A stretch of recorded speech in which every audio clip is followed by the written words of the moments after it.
खौरां बे मिडियाखौ आं बरायग्रोबाय जोङो दिनैनि बे जुथुम जानायनि आसोल उद्देश्यआनो जाहैबाय जोंहा थांनाय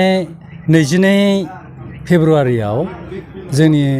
अल बड' एक्स भलन्टियार फर्स अर्गानाइजेसननि जोंहा सेन्ट्रेलनि जा आफादगिरिमोन बिथाङा रुंसारि जालांबाय हरखाबै बेनि थाखाय जों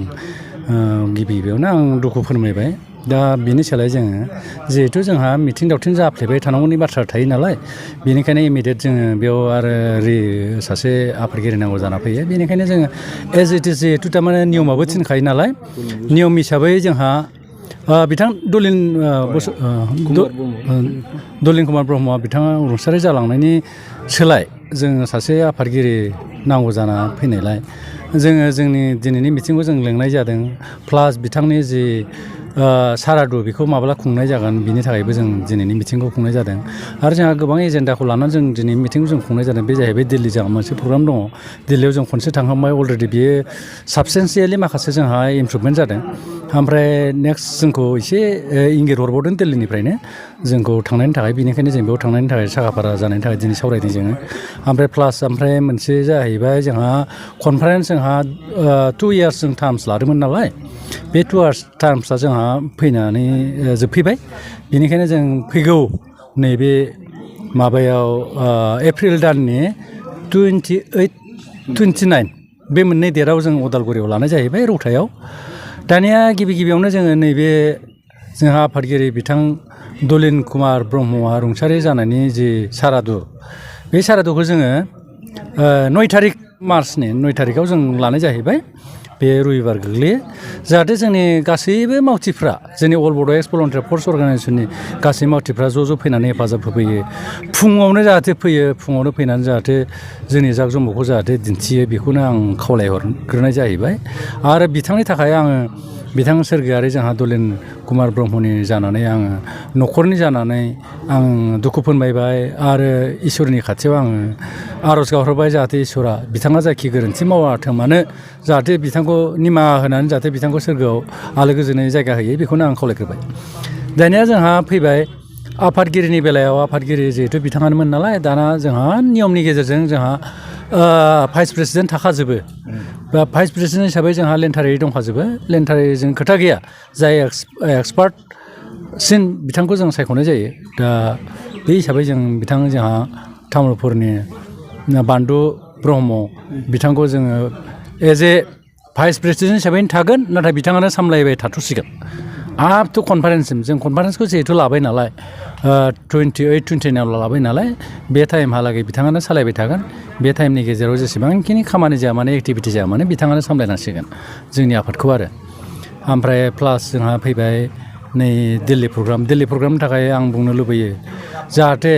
दिल्ली प्रग्रामखौ साक्सेस खालामो मारै होनबा बर'नि थारमाने थांखिया जाफुङाखै जोंनि जे उपेन्द्रनाथ ब्रह्मनि थांखिमोन बे जाबाय फुल प्लेजेड बड'लेण्डखौ मोनथारनांगौ बिनि थाखायनो बिथाङा बिराद थैथां जुजिदोंमोन आरो बयखौबो एडभाइस होदोंमोन आरो बिथाङानो ओंखारग्रोदोंमोन दा जोंखौ एवारनेस लाबोदोंमोन जोंबो ओंखारदोंमोन बै टाइमावनो खिन्थु बिथांनि जे सिमां बे जालाङाखिसै बेबो बिराद दुखुनांथाव बिथांखौबो आङो गिबियावनो आंनि गोसो गोरबोनिफ्राय बिथांनि रुंसारि जे जालांनाय आत्मा बियो जाहाथे सोरगोआव आलो गोजोनै बधय दङ आरो थानांगोन आरो बिथांखौ इसोरा निमाहा होनांगोन आरो जोंनि जे थांखि बिथांनि जे थांखि बेखौ इसोरा बोलो होनांगोन जोंखौ जाहाथे जोंनि थांखिखौ जाफुंसार होयो बिथांनि सरासरिनि बिथांनि जे थांखि बे थांखिखौ लानानै जों दा ओंखारफिनदों मानो ओंखारफिनदों जोङो ओंखारफिननायनि मुल जाहोना जाहैबाय फुल प्लेजेड बड'लेण्ड मानो होनबा जों दासिमबो फुल प्लेजेड बड'लेण्डखौ जों मोनाखै जों जि मोन्दों बे जाबाय बिटिएमोन बे जाबाय काउन्सिल बिटिसिमोन बेबो काउन्सिल बिटिआर बेबो काउन्सिल होननाय बुस्थुआव पावार गैया आरो बे फुल प्लेजेड जाया बे इउनियन टेरिटरिसिमबो पावार गैया इउनियन टेरिटरि होनना बुङोब्लाबो बेयाव माखासे पावार थाबावोसो बे सेपारेट बायदि जाबावोसो नाथाय बिसिसिमबो जोङो आपग्रेड खालामनो हायाखै बेनिखायनो जों ओरैबायदि दुखु नांबाय होमब्लालाय बर'फ्रा जनानै थानानै बे काउन्सिलखौनो सालायलायनो थाखाय सेलाय बेलाय जालायबाय थानोसै नामा जों बिदिनो थाङा जोंनिया थांखिया बेलायो जों जे उपेन्द्रनाथ ब्रह्मनि जे थांखि फुल प्लेजेड बड'लेण्ड बेयावसो जों नांथाबगोन जों बेयावसो थैगोन थैखौबो गोदोबो गारखादों दाबो गारबावगोन जोङो बे हिसाबैसो जों बोरायबाबो ओंखारफिनदों आरो जों बोरायल' ओंखारा जोंनि सरे जों इयुथ उइंस दागोन बे जाहैबाय जों वमेन उइंस दागोन इउथ उइंस दागोन बायदिसिना उइंस जों दालांबाय थागोन ओमफ्राय बिथांमोनहा जाहाथे जोंनि सरे सरे थाङो जों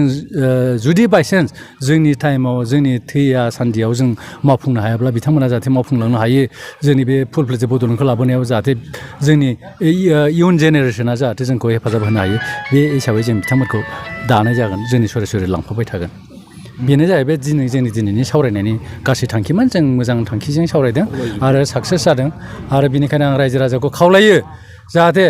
दुलाराय बर' हारियानो जोंजों हेफाजाब होयो गुबुन गुबुन अर्गानाइजेसन दं नंगौ बांसिन अर्गानाइजेसनानो पलिटिकेलजों सरजाबनाय मार्चआप जानाय दा जों बिदिखौ लोब्बा लाखिया हला बर'फ्रा पलिटिकेलाबो थागोन मारै होनबा काउन्सिलबाबो खुंथ'नांगोन नालाय होमब्लाबो सालिजारि खालामनानै जाहाथे सोर साबसिन खुङो बे हिसाबै होलायोब्ला मोजां जों रावखौबो नाम मेनसन खालामा मख'वा सोरबा इउ पि पि एलआ गाज्रि सोरबा बि पि एफआ गाज्रि जों बेखौ बुंनो थाङा जायखिजाया रायजो राजाया गावबा गाव बिबेकजों भट होथोंसै एसे मोजाङै सालिजारि खालामलायनानै माबाथों बे काउन्सिलखौ सालायलांबाय थानो थाखाय थिग खालामथों बे उननि बेलायावथ' काउन्सिलनि माबाया फैबाय थागोन नालाय इलेक्सना बेयाव जाहाथे बयबो गावबा गावनि बिबेकजों भट होयो जोंनि बेलायावबो जोंनि अर्गानाइजेसननि बेलायावबो जोंनि जे अल बड' एक्स भलन्टियार फर्स अर्गानाइजेसन बिथांमोनखौबो जों रावखौबो नारसिना ओरैबायदियाव हो ओरैबायदि मानो पार्टिनो हो बिदि नङा थेवब्लाबो जों हानायमानि थारमाने बेखौ बुंगोन कनस्ट्राक्टिभ जानांगोन पजिटिभ जानांगोन ओमफ्राय मा होनना बुङो बेखौ डेभेलपमेन्टिभ जानांगोन आइडियाफ्रा आइडिय'लजिफ्रा साननायफ्रा जाहाथे बेजों खारनानै जाहाथे भटफोरखौ होलायलायो जेब्लासिम इलेक्सना फैबाय थायो बे टाइमफ्राव आरो बेखिनिखौनो आं रायजो राजाखौ खावलायनानै ओमफ्राय जेब्लासिम जोङो थाखा फैसा खांगोन दिल्लीयाव थांनाय बायदिसिना दावथिन जानाय बे खेथ्रआव जाहाथे रायजो राजाया जोंखौ हेफाजाब होयो जोंखौ रायजो राजाया हेफाजाब होयोबा जोंनाव पकेटाव फैसा गैया मानो होनबा जों गासिबो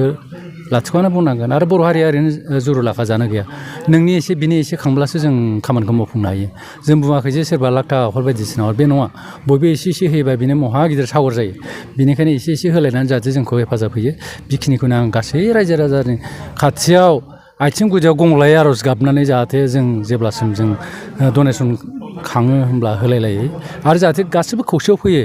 आरो जों हेफाजाब होयो बेखौनो आं रायजो राजाखौ गुरै गंलायै खावलायनानै आं दिनैनि बे जों दिनै जि सावरायनो लानाय बाथ्राफोरखौ बेयावनो बुंफोरना होनाय जाहैबाय नाथाय जोंनि गेजेरावनो जों दा थाखा फैसा एसे खांनानैबाबो जों बेखौ मावग्रोनाय जाहैगोन आरो रायजो राजाया जाहाथे बे खेथ्रआवबो जाहाथे बयबो हेफाजाब होयो जाहाथे जाय जि हायो बेखौ डनेसन जाहाथे होयो बेखौ जों खावलायबाय ओमफ्राय जोंनि डिस्ट्रिक्टफोरनिफ्राय मोनफ्रोमबो डिस्ट्रिक्टनिफ्राय जों 15,000 खरै जों हरसिगोन हरनो होननानै जोंना बेखौ जों डिसिसन पास खालामबाय जोङो लानाय जाहैबाय बेखिनियानो